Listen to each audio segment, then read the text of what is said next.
Kaya sino ba makipag-plastikan ng kina Lorraine at Mariel? Ano bang problema mo, ha? Hindi mo sila kaya sakyan.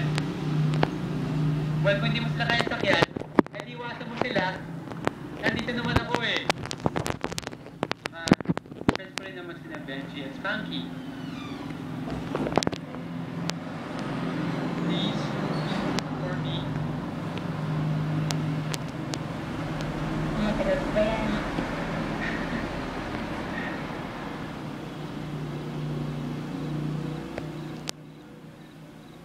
Para saan to?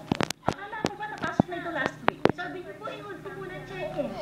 Takot ka ba sa dilim? Tingnan mo kung pumasok ng check sa bangko. Ma. I-text mo yung Sino-sino ba kayo pupunta ng Laguna? Ay, grupo po. Lahat po. Bakit ah? Andun po si Jocelyn, andun po si Betty, si Mary Ann, andun din po. Ano? Akala ko ba nasa States na si Marian? She's out here on vacation, tita. Kaya nga po gusto namin magkakasama kami magkabarkada eh. Sige na, tita Sil. Kumain ka na. All girls naman po eh. Tsaka, yung parents mo ni Martes,